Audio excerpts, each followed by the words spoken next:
días para votar, 10 días para ir nuevamente a las urnas. Queremos conocer la penúltima foto de parte de Factum de cara a estos comicios, esta segunda vuelta, este balotaje. Yo digo que es lo que más preguntan. Si me preguntan a mí, imagínate lo que debe ser para con Eduardo Botinelli, cada político con el que uno habla, con el que se comunica, con el que establece contacto. Che, ¿qué va a pasar? Eduardo. Bueno, ¿qué tal? Más que qué va a pasar, sabemos lo que viene pasando, más que lo que va a pasar, ¿no? Es decir, bueno, lo que vamos a presentar es la encuesta nacional Factum post primera vuelta electoral, realizada entre el 4 y el 11 de noviembre, en 900 casos en todo el país, urbano y rural, aplicado mediante telefonía celular, que es la técnica habitual que hemos usado durante todo este periodo. Y vamos a ver los resultados de la primera pregunta, que es, bueno, el próximo domingo 24 se va a realizar la segunda vuelta o balotaje entre las dos fórmulas presidenciales. ¿A cuál votaría? ¿No? Esa es una pregunta bien sencilla, Se simple. nombra las dos fórmulas presidenciales. Se nombra las dos fórmulas presidenciales. Y ya que lo mencionás, es interesante porque no siempre se nombra en el mismo orden. Es decir, lo que hacemos es cada encuesta se menciona en orden inverso, para que no haya un sesgo, claro, digamos, en el orden de las menciones justamente. Entonces, el primer gráfico lo que nos muestra es el resultado de esta pregunta.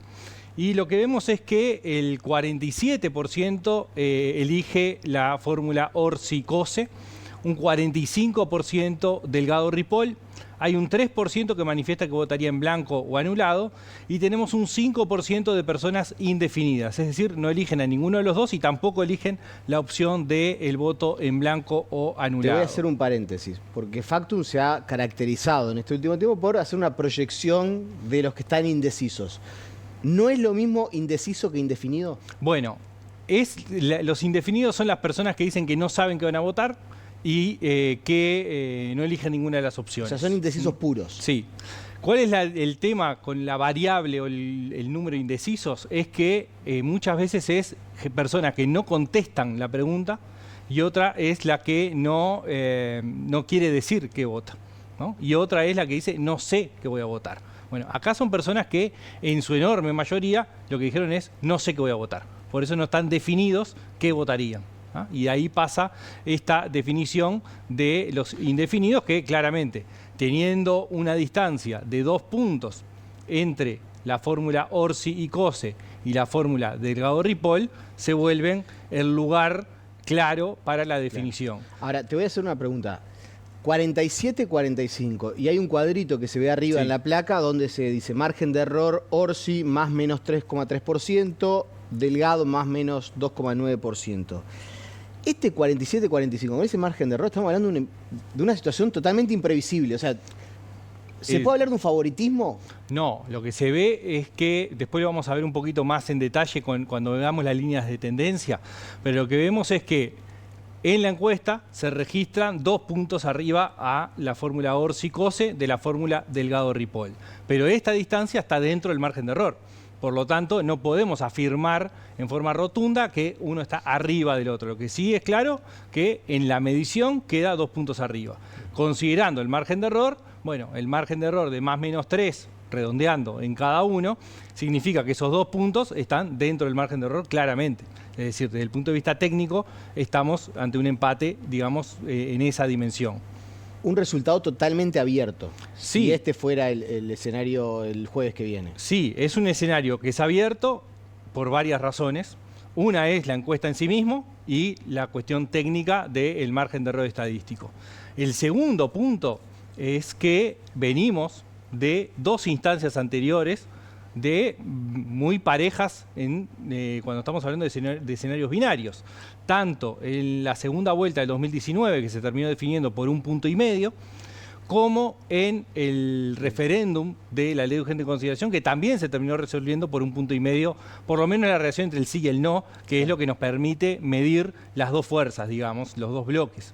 Entonces, tanto por la encuesta como por lo que viene sucediendo, también era esperable, y lo hemos conversado durante todo el ciclo electoral, la idea de que estábamos en un escenario competitivo, claramente competitivo, más allá de lo que terminó sucediendo el 27 de octubre, ¿no? Es decir, claramente la mirada hacia la segunda vuelta mostraba un escenario competitivo.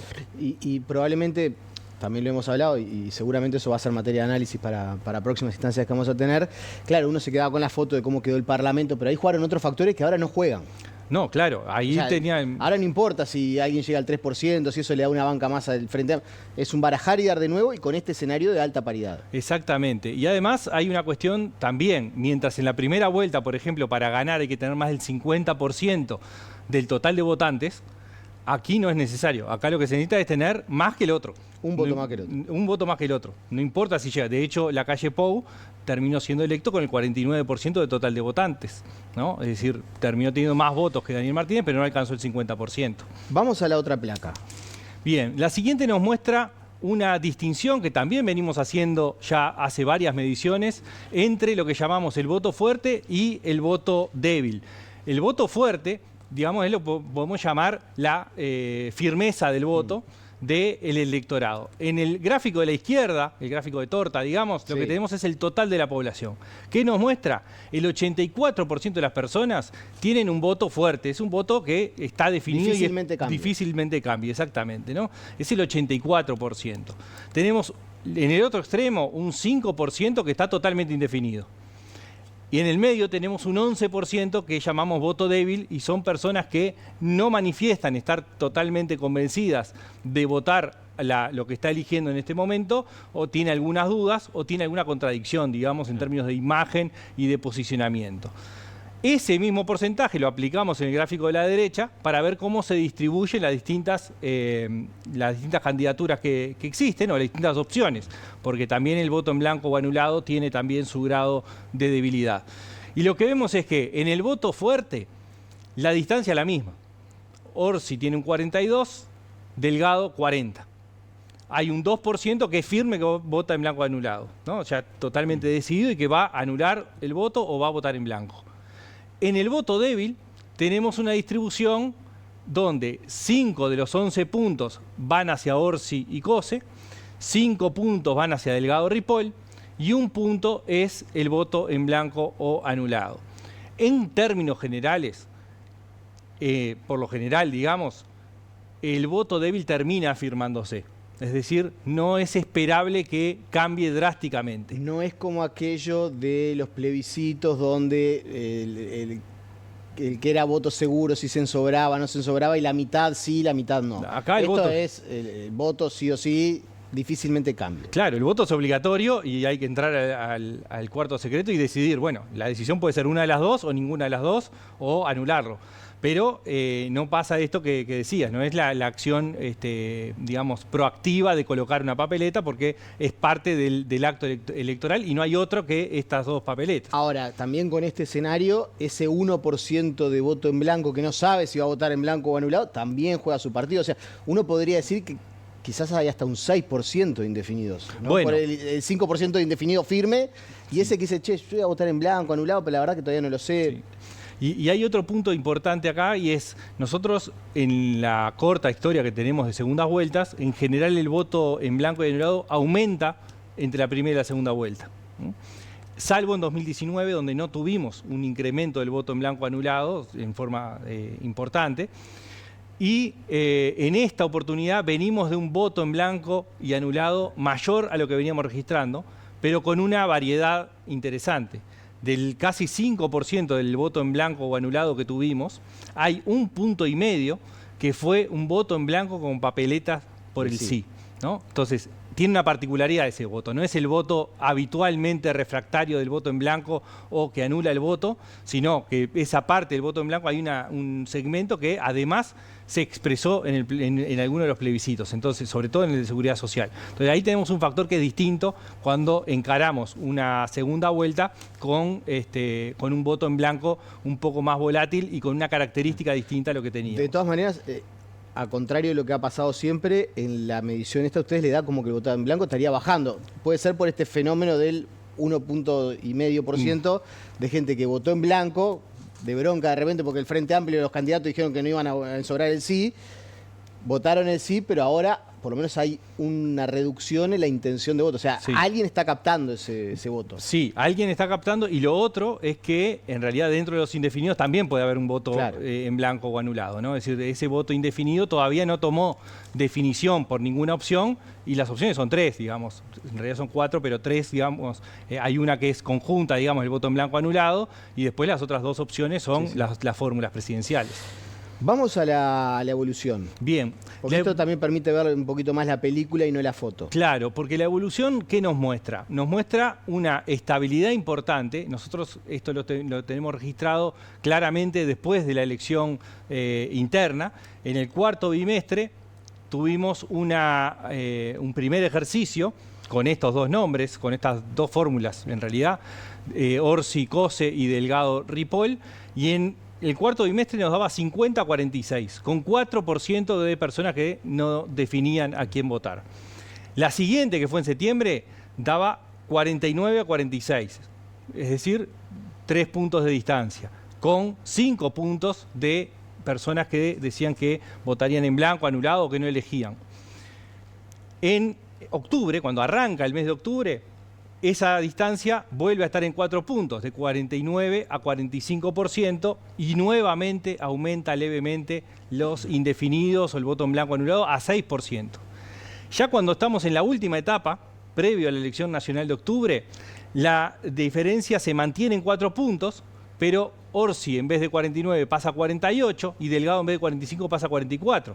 Vuelve a aumentar los indefinidos y el voto en blanco y anulado. Esto para que la gente tome dimensión, ustedes hacían la encuesta a quién va a votar el último domingo de octubre, y además preguntaban, bueno, para un escenario de balotaje, obviamente no siempre lo publicaban, entre otras cosas, porque tampoco tenía mucho sentido adelantar esto, pero sí era un insumo importante para este momento. Claro, porque nos va mostrando cómo va evolucionando la opinión pública y ver, por ejemplo, cuando llegamos a esta instancia, si lo que registramos en la encuesta esta es muy diferente a lo que veníamos antes, claro, o muestra estabilidad. Y esta última medición es la que muestra 47 Orsi-Cose, 45 Delgado-Ripoll, y sigue en 8% cuando sumamos el voto en blanco anulado y los indefinidos. Es decir, tuvimos un proceso de relativa estabilidad donde siempre la diferencia estuvo entre 3 y 4 puntos porcentuales, ahora está en 2. Eso te iba a decir, que el Frente Amplio haya arrancado la línea esta que ustedes miden con un 50% de intención de voto para un eventual balotaje, y que hoy esté en el 47%, porque el Partido Nacional, la fórmula de la coalición, llamémosle así, efectivamente está muy estable, entre 46 y 44 siempre, y ahora está en 45. El Frente Amplio sí tiene claramente una caída del 50 a 47. ¿Eso marca algo? Bueno, lo que hay que esperar es qué pasa con la próxima. Es decir, efectivamente, la línea muestra una estabilidad muy grande, pero con una leve tendencia a la caída del Frente Amplio, que pasó de 50 a 2 mediciones de 49, 2 de 48, perdón, 2 de 49, una de 48 y otra de 47. Es decir, efectivamente está teniendo una pequeña pérdida dentro de los márgenes de error, también eso hay que considerarlo, y que el incremento no fue de un lado hacia el otro, que es el que vale doble, digamos, en esta instancia, ¿no? Sino que fue hacia el voto en blanco y anulado o claro, indefinición. Caen los dos en realidad, si uno se pone a ver la secuencia. En términos finales terminan cayendo los dos sobre el final. Entonces, lo que tenemos es, la distancia está dentro del margen de error, pero la tendencia ha sido siempre Orsi delante de Delgado, pero no en una distancia definitiva en ninguna de las instancias. Es decir, tenemos una tendencia clara de Orsi por encima de Delgado, pero una tendencia que se achicó, llegó a estar en 4 puntos, después estuvo en 3, ahora está en 2.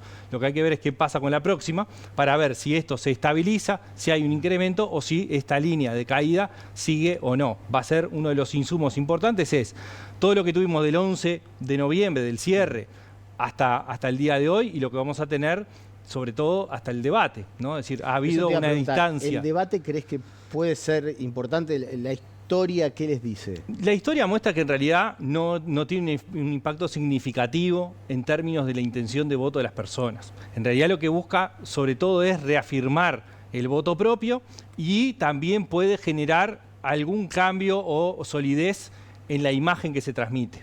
Eso puede, de forma indirecta, de alguna forma repercutir en la intención de voto, pero no por el debate en sí mismo, sino las consecuencias que va trayendo. Lo otro, si en el debate pasa algo sustantivo, ¿no? Claro. Porque en realidad quienes miran el debate por los estudios previos que hay acá y en el mundo, son las personas más politizadas. Y las personas más politizadas tienden a tener un voto más duro, difícilmente más estén indefinidos. Exactamente, ¿no? Puede tener algunas dudas, entonces ahí sí, pero estamos hablando de porcentajes muy mínimos del electorado. Ahora, en este guarismo, quizás no sea cuantitativamente relevante, pero sí cualitativamente, es decir, desde el punto de vista de qué efecto puede llegar a generar. Por último, vamos a ver cómo se reparte ese 47% del Frente Amplio y ese 45% de la fórmula Delgado-Ripoll con relación al voto de octubre y qué capta cada uno. Bien, este cuadro es un poco a veces difícil de entender así rápidamente en televisión, ¿no? Pero lo que tenemos es una primera columna que nos muestra cuál fue el porcentaje de votos obtenido por cada una de las categorías que presentamos en octubre del 2024, es decir, ahora el 27 de octubre. Entonces el Frente Amplio tuvo 44, el Partido Nacional 27, el Partido Colorado 16, la suma de los otros partidos de la coalición, incluido el Partido Constitucional Ambientalista de Lust, 4%, la suma de partidos no alineados, es decir, Salle, Unidad Popular, el PERI, y después también los otros, digamos, por los cambios necesarios y Avanzar Republicano, que en realidad no tienen peso cuantitativo, pero están dentro de esta bolsa, suman un 4% y tuvimos un 5% de votos en blanco y anulado con las características que hablamos previamente. Bueno, cuando recorremos cada una de las filas, ¿qué es lo que vemos? Bueno, de ese 44% que votó al Frente Amplio, un 42% elige a Orsi y Cose. Un 1% Delgado-Ripoll y un 1% se manifiesta indefinido. O sea, hay un 1% de gente que votó el Frente Amplio en octubre y que dice estar dispuesta a votar Delgado-Ripoll. Sí. Y un 1% no sabe a quién va a votar. Y un 1% que no sabe qué votaría. Del 27% que votó al Partido Nacional, hay un 1% que votaría a Orsi y Cose, es decir, se compensan con el 1% del Frente Amplio que votaría Delgado-Ripoll. Un 25% de Delgado-Ripoll, es decir, la fidelización del voto de primera a segunda vuelta, y un 1% que se manifiesta indefinido, que no sabe qué votaría. En el caso del Partido Colorado pasa algo similar. De los 16 puntos, 1 va hacia Orsi Cose, 14 hacia Delgado-Ripoll y hay un 1 que se manifiesta indefinido. Luego, la suma de los otros partidos de la coalición, que son 4%, bueno, de ese 4, 3 va hacia Delgado-Ripoll, 1 va hacia los indefinidos. Y de los partidos no alineados, que es quizá la incógnita más grande, es decir, donde, por un lado, las fugas que puede haber en el bloque. Y que además los no alineados, la mayoría apoyaba el sí. Exactamente. El sí de la Seguridad Social. La gran mayoría apoyaba el sí de la Seguridad Social. Bueno, de ese 4%, la mitad, el 2% va hacia Orsi y Cose, 1 va hacia Delgado-Ripoll y el 1 se manifiesta sin definición. Y después, de los 5 puntos del voto en blanco y anulado, 1 va hacia el lado de Orsi y Cose, 1 elige Delgado-Ripoll y 3 se mantiene en el voto en blanco y anulado. Entonces, lo que vemos es que hay una pequeña pérdida del lado de Delgado-Ripoll, esperable por los estudios previos, pero también por lo que sucedió en balotajes anteriores, y hay un crecimiento del Frente Amplio con respecto a lo que votó en la primera vuelta, que también es algo que ha sucedido recurrentemente en los balotajes anteriores y que también lo veíamos en las encuestas previas. No quiero complicar a la gente, pero este gráfico que estás mostrando, que es bien interesante para desgranar los resultados, si la coalición lograra definir a su favor los 3 puntos que tiene indefinidos todavía y el Frente Amplio lograra definir a su favor el punto que tiene, estamos hablando de un escenario 48-48. Exactamente, es un empate. Si logran fidelizar esos votos que inicialmente están más próximos... Es lo más probable, ¿no? O sea, vos podés estar indefinido, no sé, haber votado al Frente Amplio y decir, che, no sé si en la segunda vuelta voy a votar al Frente Amplio, pero lo más probable es que termine votando el Frente Amplio. Si votaste el Partido Colorado, podés tener alguna duda, pero también, o sea, seguramente si querías votar al Frente Amplio ya lo hubieras hecho. O sea, estamos hablando de un escenario que si se suma a los indefinidos, de acuerdo, si los indefinidos se comportan como en octubre, 48-48. Sí, Así sería cuando sumamos. Y queda un 1% de los no alineados. Que ahí sí es más indefinidos. difícil saber si va a ir a uno de los dos o si va a anular. Bueno, todo eso es parte de lo que se presenta acá arriba de la mesa en un escenario muy competitivo, claramente. Bueno, Eduardo, muchas gracias. Te vamos a tener en estos días, esta última semana, mucho más presente aquí en estudios. Tenemos varias instancias de debate. Vamos a estar siguiendo el debate el próximo día domingo y después la semana que viene ya aprontando la última foto del próximo día jueves. Así es. Muchas gracias. Nos estamos viendo, muchas gracias. La pausa y seguimos con más aquí en BTV Noticias. Entre otros llega Raúl Ponce de León. Hablando de debate, el hombre, el moderador del debate junto con Pilar Teijeiro, viene en un ratito, en minutos nada más aquí a BTV Noticias.